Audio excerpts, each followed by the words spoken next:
সকালবেলা ঘুম থেকে উঠেই দেখি এইভাবে বৃষ্টি হলে মনটাও যেন একটু খারাপ থাকে আমার তো ভালো লাগে না। তো এই রকম বর্ষাকাল, বৃষ্টি তো হবেই, দেখো চারিদিকে কতটা বৃষ্টি। তারপরে দেখি কালকে আমি খাবার দিয়ে রেখেছিলাম, বাড়িতে প্রচুর ইঁদুর ঢুকছে, তোমরা তো জানোই, এর আগেও আমি এরকম ইঁদুর ফেলে দিয়ে এসেছি, মানে ছেড়ে দিয়ে আসি দূরে। একেও নিয়ে যাচ্ছি ছাড়ার জন্য।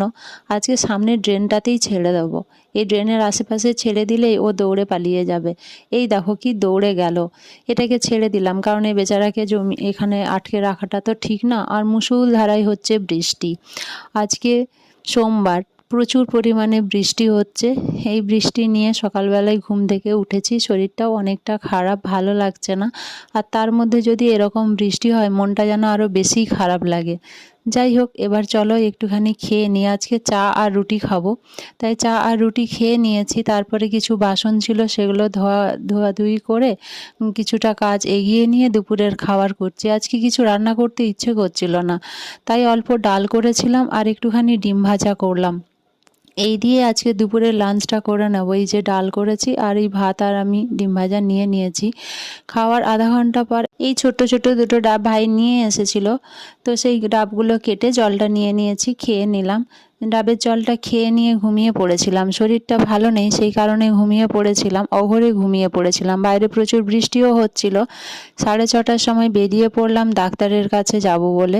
মা অফিস থেকে এসে আমাকে নিয়ে বেরিয়ে পড়লো ডাক্তারের কাছে। ডক্টর চেক আপ করানোটা খুবই দরকার ছিল আমার, খুব এমার্জেন্সি না হলে আমি ডক্টরের কাছে যাই না। ডক্টরের কাছে যাওয়া যেমন একটা খরচা সাপেক্ষ, তার থেকেও বেশি খারাপ লাগে যে শরীর যখন আছে, শরীর তো অসুস্থ হবেই, খুব বেশি কিছু হলে তবেই যাই। এই ডাক্তারের কাছে গিয়ে 1 ঘন্টা ওয়েট করার পরে বাড়ি ফিরে রান্না করে তারপরে এই যে বাড়িতে এটা ঢুকে গিয়েছিল। বর্ষাকাল তো বিভিন্ন এদিক সেদিক থেকে এটা ওটা ঢোকে পোকামাকড়, সেটাই এখন ঝাঁট দিয়ে পরিষ্কার করছি, কারণ এটা আমি বাড়ি ঝাঁট দেওয়াটা রাতে ঠিক নয়, কিন্তু কি করব, তাই ওটা ফেলে দিয়ে এসে রাতের খাবার খেয়ে নিয়ে ওষুধগুলো খেতে বসলাম। এই ওষুধ খাওয়া শুরু হলো, এবারে কবে শেষ হবে জানি না। আর যেন ভালো লাগে না, এই শরীর খারাপ, এই ওষুধ খাওয়া, শরীরটা যেন কেমন হয়ে গেল। সময়ের সাথে সাথে আস্তে আস্তে মানুষের যেন কেমন হয়ে যায় জীবনটা। আমার জীবনটা তো একদম শেষের পর্যায়ে, তবু তোমাদের ভালোবাসায় একটুখানি বেঁচে রয়েছি বলতে পারো। আর কিছুই বেঁচে নেই আমার জীবনে, কোনো ভালো লাগা নেই আর কোনো কিছুই নেই।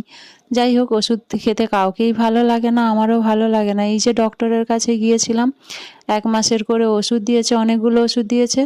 নিয়ে এসেছি 15 দিনের ওষুধ। 15 দিনের ওষুধই এত পরিমাণে অ্যামাউন্ট নিয়েছে, আর কি বলবো। ওষুধগুলো খেয়ে আমি শুয়ে পড়েছি। সবাই ভালো থেকো, সুস্থ থেকো, সাবধানে থেকো। আমার দিনটা সারাদিন এভাবেই শেষ করলাম। যদি ভালো লাগে পাশে থেকো।